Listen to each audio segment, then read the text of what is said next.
Well, hello, everyone. It's lovely to see you all today. I'm Emily Nelson. I am the education manager at I Love a Clean San Diego, and I'm always reinvigorated by coming to events like this and hearing the broader community unite around zero waste. So if you're new to I Love a Clean San Diego, just a little bit of background about us. We have a vision of a zero waste, litter-free, and environmentally engaged San Diego region. We're a local nonprofit that was started back in 1954 as the War Against Litter Committee, focusing specifically on community cleanups. And since then have expanded to include other programs. And in the 80s, we transitioned to our current name of I Love a Clean San Diego. So all of that is to say that we have been around long enough to see these bell bottoms come into style more than once. So under a normal year, we typically engage about 35,000 volunteers through our various programs, because litter pickup is important, but we also focus heavily on education and outreach. So we typically educate about 45,000 youth and adults through our programs. And then also we operate wastefreesd.org, a zero waste database and hotline. So prior to COVID, we did a lot of our community outreach either through our workshops or through booth events. So our community workshops were focused specifically on zero waste living. As a countywide and apolitical organization, we focus not on government and not on producers, we focus on the individuals. So what are some habits that we can put into our own lives to reduce our personal and our household resource consumption and waste production? So that's what those workshops would focus on specifically. And we also had a series of green business solutions workshops. And then we would educate the public at large through events like farmers markets, movies in the park, community festivals, etc. And we would talk about oil, recycling, stormwater, and again, zero waste living. So with the restrictions on gathering, we took both of these programs and rolled them into a webinar program. This is a goal of ours for a while, so we're really grateful that we were unexpectedly thrust into this opportunity to create this program. So since May of last year, we have hosted 23 events. By June, we're expecting that to be about 40. So that averages out to be 3 to 4 per month. We average 54 attendees per event, and we have had up to 126 attendees at a single event. Though I will say 2 of our most well-attended events happened in January. So we are still seeing growth in who's coming to our programs even after a year of Zoom.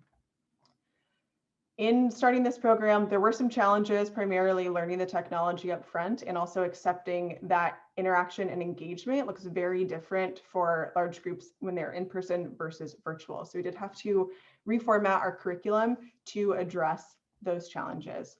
But those are heavily outweighed by the successes that we have seen. The format and the frequency of hosting webinars allows for us to dive into more specific topics. And at the end, I'll share some of our calendar of upcoming events so you can see what those are. With these events, they are more flexible, and that actually allows us to engage a different audience. It eliminates time and geography restrictions or even mobility restrictions. We're able to reach people we weren't able to previously. At the end of January, we held our first webinar presented entirely in Spanish. We'll be doing that again in June on a different topic, a zero waste bathroom. So again, reaching new communities. And as a nonprofit, it's important for us to diversify our revenue streams, especially during times like COVID. So this opened up an opportunity for online donations for us. Internally, it amplified our team growth and our innovation. And in the future, we anticipate hosting webinars alongside our in-person events, allowing us to best meet the needs of the region. Our webinars are almost exclusively held on Zoom webinar, so the platform where your microphone and the attendee videos are automatically muted. We hold them for about an hour and on a variety of days of the week and time of the day. So we mostly hold them on either a Tuesday, Wednesday, Thursday, or a Saturday. And again, sometimes it's a morning, sometimes it's a lunch hour, and sometimes it's in the late afternoon, early evening.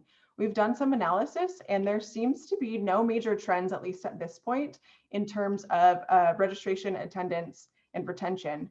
So we have strong attendance throughout our schedule. The material is either shared by an I Love a Clean San Diego presenter, or we will have guest presenters who come on as well.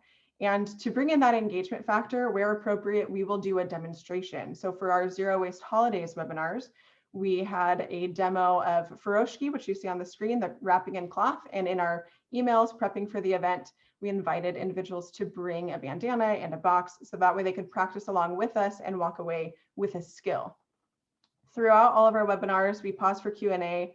We have the Q&A function on Zoom webinar, but we also encourage people to share resources in the chat. And that's one of our favorite parts of building community, where people get to share the habits and the places that they go to practice zero waste.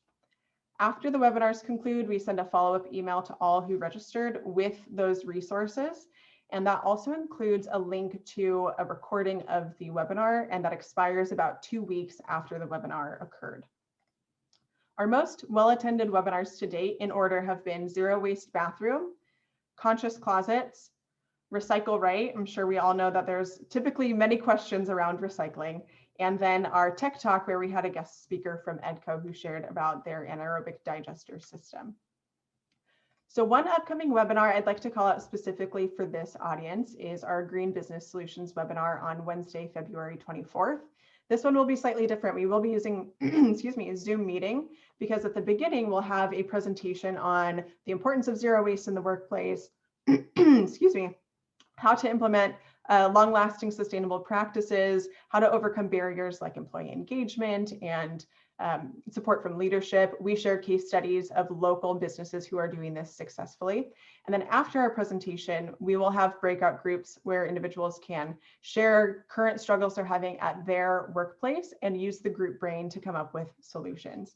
So if you're interested, you can visit our website at cleansd.org to register and get the Zoom link. And then I wanted to give just a sampling of some of the workshops coming up, or excuse me, the webinars coming up in the next few months. So you can see the variety of topics, and again, the day of the week and the time of day. So everything from sustainable landscaping, Save Your Scraps focuses on organics reduction, Recycle Right, Zero Waste Bathroom. And again, we'll be hosting that in Spanish in June, in addition to March and June in English. Sustainable Parenting, Conscious Closets. One that's not on here, we are going to be doing a organics conversation and cooking demo in partnership with Kitchens for Good. And then on June 12th, we are hosting our Zero Waste Fair, which is kind of a mini zero waste symposium. It's a 4-hour event, and we bring in, we try to bring in all different facets of zero waste into that event. So again, visit cleansd.org for that calendar and to register. If you have any questions, I am more than happy to be a resource, whether you're already hosting webinars or looking to do so. Happy to share any best practices that we've learned or to talk more about what I presented today. So thank you for your time.